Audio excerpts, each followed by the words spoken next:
Hey, what's up guys, it's Oakley, and we're be discussing Thrones of Britannia, the delay of the release by 2 weeks, as well as battles. I'm going to be showing you some gameplay. So the release, we'll start off with this first. What CA has said is that they've pushed back the release date by 2 weeks from April 19th to May 3rd, so May 3rd is going to be the new release date, and they said that they're doing this to do their usual kind of pre-launch procedures, bug fixing, etc. But they have stated here that one of the biggest things that they are going to be focusing on is improving the battles themselves. This is partly due to the feedback that myself and other YouTubers have been giving. It's one of the biggest points of kind of contention and soreness with regards to this title, one of the weakest points. So CA has said here that they're going to be going in and addressing it, doing a variety of things, improving the AI's flanking behavior, addressing the stats on units, some of the spacing, the way the shield wall works. And yeah, a couple other things in here. Standards that you can set your units to, collision damage, unit stats, drag out width, etc. So a lot of little nitpicking around the edges. And so yeah, this is all good stuff. I'm glad they're clearing it up. I'm glad they're doing a little bit of like beta testing with the YouTubers here. This is much appreciated. I don't quite buy that they're delaying the launch just because of us. There's probably more underlying reasons. But hey, you never know. They could be delaying this because of our feedback, and I'm surprised that they're able to push it back 2 weeks. My guess is there's something a little bit under the hood that's pushing them to do this, and they're using kind of the YouTuber pushback as a cover. But you know, maybe it's a mix of the two. And in any case, a delay I think is always nice. I really don't mind it. I would like more polish in the titles. So now I'm going to show you a little bit of post updates that CA sent us. So the first one is they've changed kind of the collision damage rules to have more natural impact collisions, particularly against light infantry. So I just showed you a charge there. And then here's a charge against a formed shield wall. It's kind of cool to see that the cavalry do rear up and then they'll get into combat. Feels a lot more natural. That rearing up ability does cover up a little bit of the shenanigans of units melding. But nonetheless, I did kind of fast forward cavalry fighting infantry, and it looked pretty decent. And I did also want to note that they've slowed down the combat rather significantly. Cavalry sticking out in fights for very long, and then also even pulling out wasn't too disastrous, I found. And then cavalry versus cavalry, still a little bit wonky, but they did fix some issues before, as I'm noting here in the text, where cavalry charging each other would kind of refuse to charge and rear up. So CA is still doing some bug quashing. Good to see that. And again, note just how slow the time to kill is on these units. 2 cavalry units, you know, a general and a high tier unit charging each other, doing almost no damage, and then here kind of hacking it out for a long time. Another thing you'll be noticing is javelins and crossbows have had their damage reduced, and this is going to be aligned with kind of the way archers feel nowadays, where it takes a lot of volleys to even take out a light armed archer unit, let alone a heavily armed mainline force. So this is still an ongoing issue. I find that archers and ranged units just don't do that much damage. They kind of hit like wet noodles, and their efficacy is just not that handy. But then again, that is kind of period appropriate. The other thing here is they've revisited the wedge. You're no longer able to put it in loose formation, and then they also fixed the way that, you know, when it engages. Before, it was very kind of messed up, whereas now the entire unit comes crashing into a formation. Yeah, maybe it's not as pretty as it could be, but it's a lot better than it was performing previously.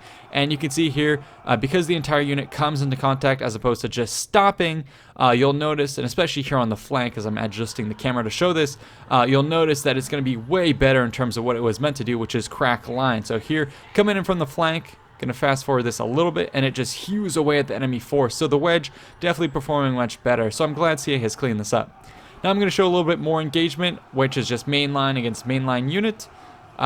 Showing that CA has kind of toned down the knockback to reduce disruption, which in the end allows you to have a lot more unit cohesion, less of a blobbing. So I did want to show a couple shots here of me just kind of testing engagements to show a little bit how long lasting combat is and how ranks will sustain themselves a little bit more. I also did a little bit of testing with a unit on the left in shield castle and on the right in just the typical shield wall. No abilities popped, it's just there stationary to see how things play out. And then I'm going to throw 2 units into it. And then keep an eye on this. Swordsman charging into brace spears. Yeah. Reduced melee attack interval here definitely means that these units are going to last way, way longer in the main line. So this is good. The integrity of both units is pretty solid. I don't see too much intermixing. Yeah, they're getting a little bit blobby, but it's not as bad as it was before. And take a look at just how long this combat is lasting, even with the cavalry strike on the rear of the right-hand unit. Man, this lasts a while. So that's pretty awesome to see, and I do appreciate, although that was some top tier units. So yeah, that was it of me doing a little bit of that beta testing of the update that CA had pushed to us. Now, obviously, there's going to be a bit more prior to launch as they continue to tune things, but so far, definitely goes a bit of the way to addressing my issues. Now I'm going to be showing another big battle of me against the AI. What I've done is I've formed a pretty compact sword, spear, and kind of general wall in the center, and then archers stagger to the side. On the right hand flank, you'll notice that instead of the AI flanking with a whole bunch of units, it's just going to be a couple cavalry, and you'll notice they're not charging into my spear wall, which is great.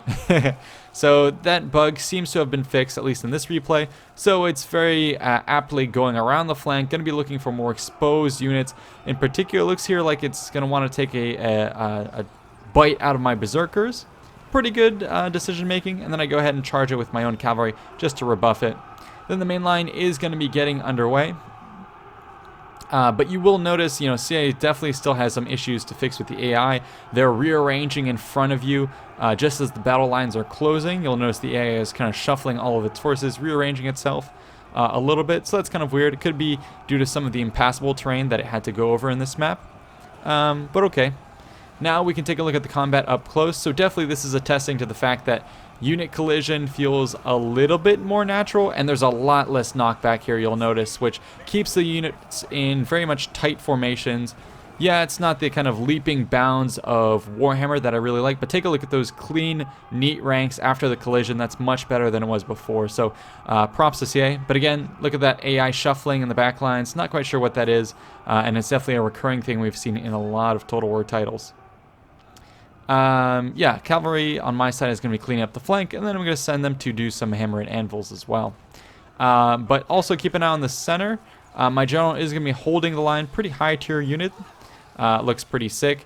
And the enemy general is also going to be committed to the center, no longer hanging back as we saw in that previous playthrough. So that's pretty cool. He's going to be wading into combat. He's in that main blob kind of on my left flank, where I'm now going to engage with 2 axemen, and then get some of my archers on the flank to start firing into the center. I'm going to switch over into Flaming Shot because that does, reduce enemy morale.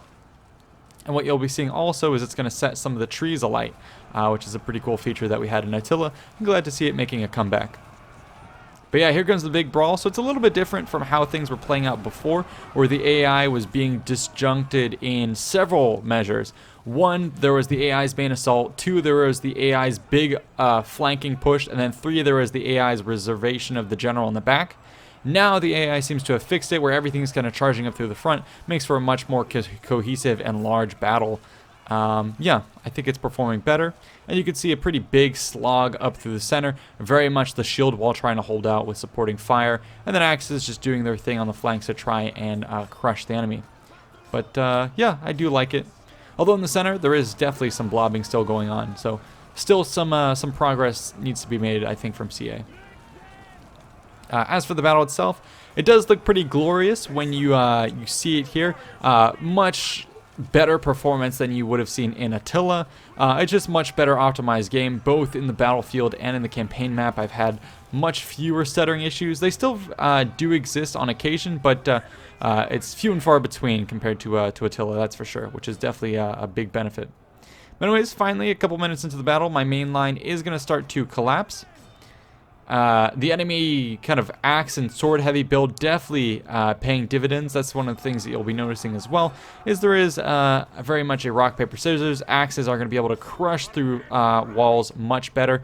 Spears are not that great. Yeah, they have cavalry bonuses, but cavalry really isn't that much of a threat. So the main benefit of the spears is, hey, I mean, they're cheap and they have big shields. So yeah, kind of period appropriate there. And then here I'm going to be charging in again with one of my units in Wedge. It's performing pretty good, better than before. It still kind of loses its cohesion in the sense that the Wedge, once it charges in, kind of forms an amorphous blob. But I'll take it compared to what it was before, where it was forcing the unit to stay into Wedge, but only the tip of the Wedge ever engaged while the rest of the units were kind of stationary. So yeah, that's that principle in action. In terms of my, now that CA has kind of fixed this for battles, where do I stand? Well, I'm overall pretty happy that one, CA has delayed things, and two, taken our advice into consideration. They've done a couple other things as well. They've reduced the spaghetti line, so reduced the amount of draw distance that you can have on your units. They've done a couple other stats, so to prevent generals dying too easily, they've changed it a little bit, so your general is invincible until a certain amount of your unit dies, and then he becomes vulnerable. I think it's something like 25% of your unit before the general becomes vulnerable. So they've done a little bit of tinkering around the edges to make the battles more enjoyable. So yeah, I like it. But the gripes for me still stand. I think still the battles are pretty much fairly bland. From what I've seen, you know, unit variety isn't that great. It's not that impactful. Cavalry is muted. Archers are muted. Spears are pretty muted. It's really kind of like, from what I've played with the custom, you know, multiplayer battles with Indie Pride, it was pretty much just spam axes and javelins and you're good to go. So I really hope that the campaign, and in particular multiplayer, doesn't devolve into that, but I kind of fear that it will. So variety is a bit lackluster. They didn't really do anything too innovative in terms of unit abilities or unit behavior. So still, you know, battles are not innovative, but at least it's not as buggy or you know, it felt like a kind of a half step back, I would have to say, prior to them fixing the battles. Whereas now it's kind of status quo, which you could take as a bonus, you know, compared to before, but definitely not what I was expecting it. But yeah, that's kind of where things lie. So I think reading the previous comments that people had posted before, they were saying, hey, I'm here for the campaign, I enjoy it. The battles are kind of whatever, so to you this will only be upside and only solidify your choice to get the game. So yeah, I think this the changes to the battle is going to be something that, you know, I think the community as a whole will appreciate, but I think those of you who are deciding to purchase the title anyways because of the historical appeal, this is just going to be icing on the cake. So yeah, that's my general take of things, and could not be more eager for the next Warhammer and the next Three Kingdoms to get some more variety, because I think that's where I really scratch my itch in terms of multiplayer, which is my wheelhouse in Total War. Yes, I enjoy the occasional campaign, but multiplayer is where I put my hours in. We're going to round off the end of this battle just taking a look at some of the cool effects with the fires, you know, from the flaming arrows burning down the trees there. Definitely looking cool and very much iconic here with the Vikings plowing through. So anyways, that is it for this recap of the battles. Hope you guys enjoyed. Stay tuned for more, and definitely check out my recap of the Viking Sea Kings, the faction of Difflin, their campaign. So yeah, peace out.